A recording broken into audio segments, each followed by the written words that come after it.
Plastic हटाओ, plastic हटाओ। धरती माता की एक ही पुकार। कहने चलेगा खरीदार It's off grid.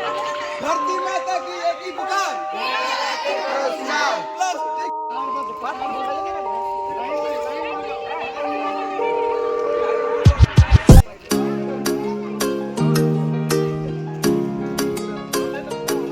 Bohemia,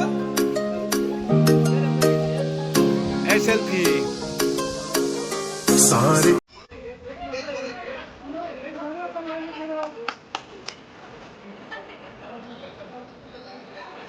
धरती माता की एक ही पुकार। धरती माता की एक ही पुकार। धरती माता की एक ही पुकार। प्लास्टिक हटाओ, प्लास्टिक हटाओ, प्लास्टिक हटाओ।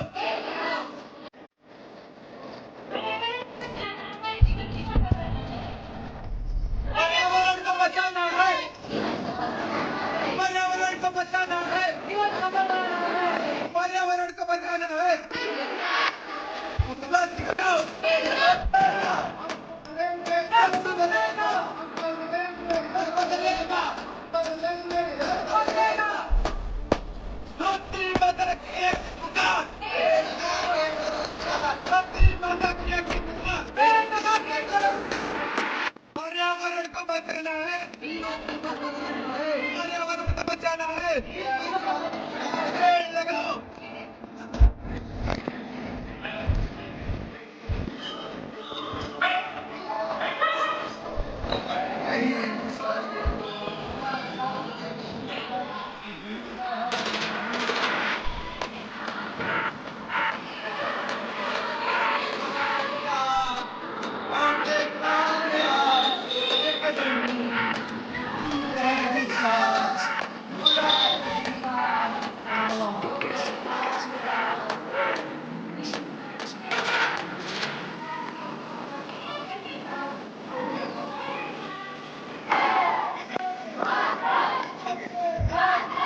इससे क्या होता है आपको तुरंत जो है एक सब वाक्य निर्माण था और ऐसा वाक्य निर्माण जो आपस में जुड़ा हुआ है। ऐसा नहीं कि मतलब कोई कुछ बोल रहा है कोई कुछ बोल रहा है। शब्द वाला उस तरह का गा सकते हो तो गा सकते हो, है ना। तुम लोग खेल के महत्व को नहीं, किसी एक खेल में कितने प्लेयर होते हैं, कैसे खेला जाता है वो अच्छा जीके टाइप का अभी ना उसको बढ़िया लीग खेला। कहानियाँ सुनने के लिए बहुत सारी बातें हैं, बहुत ध्यान से सुनिए। कहानी सुनने के लिए बहुत सारी बातें हैं, लेकिन जो करना पढ़ाई लिखाई संबंधित जो सब चीज़ याद हो जाता था। सामान्य हिंदी में बीएड की उसी का पढ़ा हुआ हूँ, बीएड एंट्रेंस की तैयारी का सामान्य हिंदी पढ़ा हुआ हूँ। आज तक मैंने सामान्य हिंदी कभी पढ़ा ही नहीं, लेकिन अभी भी समाज संधि चाहे जो हो, एक बार में मैं बताऊँ संधि पूरा खत्म कर दूँ अभी 1 घंटे के अंदर समाज खत्म कर दूँ, सब कुछ सब रटा रटाया पड़ा हुआ है। तो आप है कि मतलब कितने तत्लीनता से कितना तत्परता से किसी चीज़ को ग्रहण करने के लिए आप तैयार होते हैं। सीखने का जो नियम है अधिगम, आप लोग आगे पढ़ेंगे, अधिगम एक चैप्टर है उसमें सीखने का नियम आता है। तो उससे अभ्यास का नियम है होता है, तत्परता का नियम होता है, पुनरावृत्ति का नियम होता है, कई नियम हैं उसमें। अभ्यास का नियम है, तत्परता का नियम चलता है, समझ रहे हैं। उसके बाद मैं एंट्रेंस दिया, उसमें मेरी तबीयत खराब हुई और 10,000 रैंक आया, सरकारी विद्यालय नहीं मिला। तो मैं कहा कि मैं सरकारी विद्यालय से ही बीएड करूँगा, नहीं तो बीएड नहीं करूँगा, क्योंकि प्राइवेट विद्यालय में एडमिशन के लिए कितना फीस ज़्यादा लगता था और मैं नहीं चाहता था कि मेरे वजह से घर वालों के को जो है बोझ लगे, पैसे का बोझ पड़े। तो फिर मैं उसको छोड़ दिया, मैं बैंक की तैयारी करने लगा। बैंक की तैयारी भी मैंने किया, बैंक की तैयारी में 2 बार मेरा कलर का निकला, पीओ का नहीं निकला। तो कलर का इसलिए मैंने इंटरव्यू नहीं दिया क्योंकि उस समय केवल वेतन उसका था 14,000 रुपये मात्र, समझ रहे हो। हम सोच 14,000 रुपये में होगा क्या, 14,000 रुपये में होगा क्या, इसलिए फिर मैं बीएड एंट्रेंस की तैयारी दी। उसमें 5,000 रैंक आया, सरकारी विद्यालय मिला, बीएड हुआ। फिर मैं एक इलाहाबाद गया, इलाहाबाद जो है फिर पढ़ना शुरू किया। इलाहाबाद गया, 12-14 घंटा पढ़ता था। पहली मैंने तीसरी बार में पहली बार मैंने नेट का एग्ज़ाम ऐसे दे दिया, ऐसे ही नेट का एग्ज़ाम दे दिया बिना कुछ पढ़े लिखे, फार्म भर के सीधे डायरेक्ट जाके नेट में बैठा। 48% रिजल्ट आया, नेट होता था 60% पे। और तब मैं कहा कि जब मैं बिना पढ़े लिखे 48% जान रहा हूँ और जब मैं पढ़ूंगा लिखूँगा तो कहाँ चला जाऊँगा, ये समझो। तो 60%, उसके बाद सिर्फ 66% पे नेट हुआ। फिर उसके बाद मेरा JRF हुआ, JRF 82% मेरा रिजल्ट आया। उसके बाद मतलब ऐसे होती गई पढ़ाई, निकलता गया। और ये समझो 9 नौकरियाँ मुझे टीचर की लगी, जिसमें सबसे बड़ी असिस्टेंट प्रोफेसर की है। 9 नौकरियाँ लगी, झारखंड में 2 लगी, 2 दिल्ली में लगी और बाकी सब यूपी में लगा, समझ रहे हो। तो इसलिए मतलब कभी छोड़ना नहीं चाहिए, कभी हार नहीं मानना चाहिए।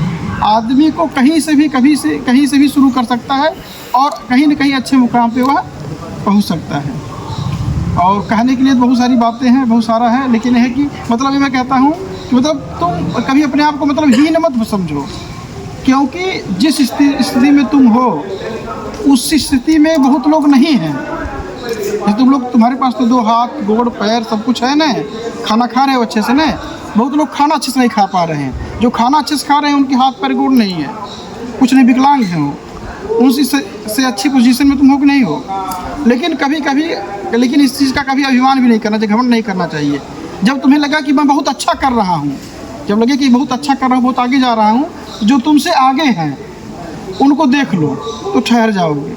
और फिर जो तुम्हें लगेगा कि हाँ नहीं बहुत मैं नीचे हूँ, बहुत बेकार हूँ, तो तुमसे भी नीचे जो है उनकी तरफ देख लो, कम से कम उनसे तो ऊपर हो जाए।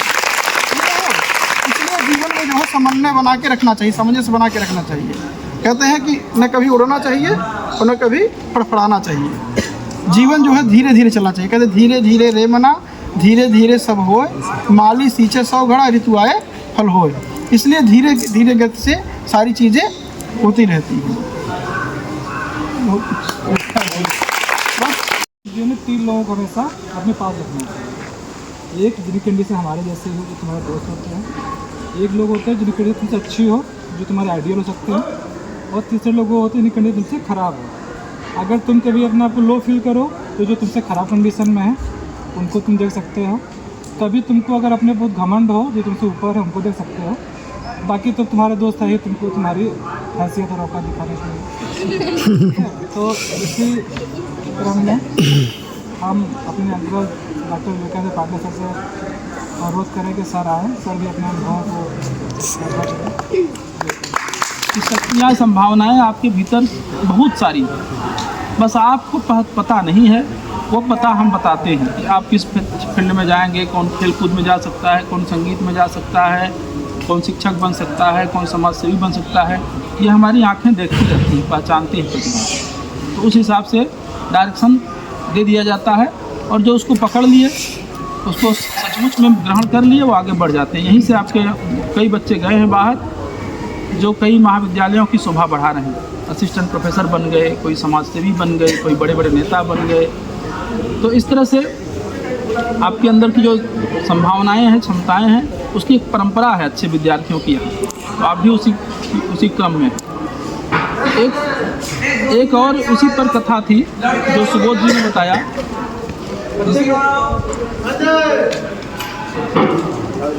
वो यही है, इसको सीखना है।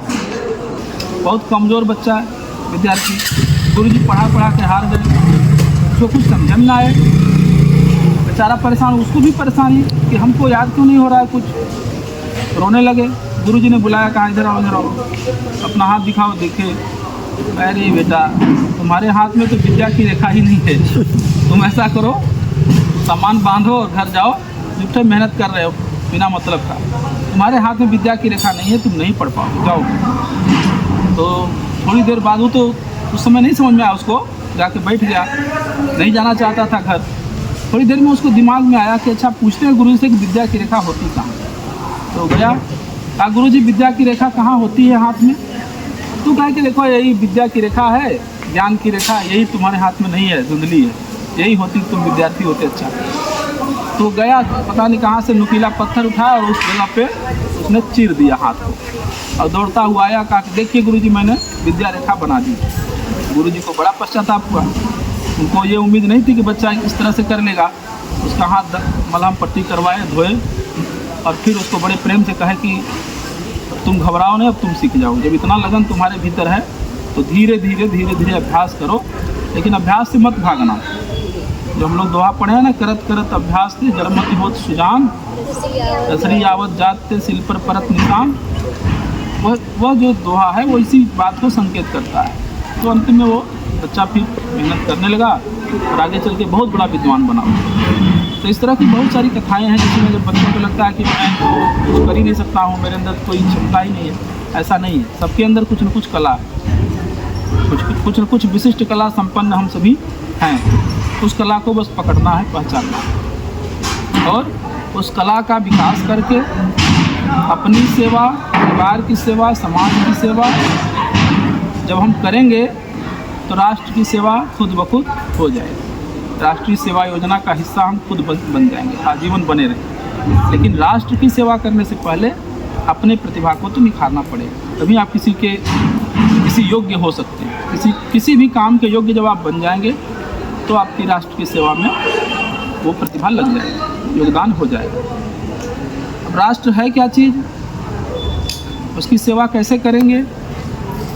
तो जो कुछ भी, एक तो है भौगोलिक नक्शा राष्ट्र का जो आपके सामने रहता है कि यही हमारा राष्ट्र है।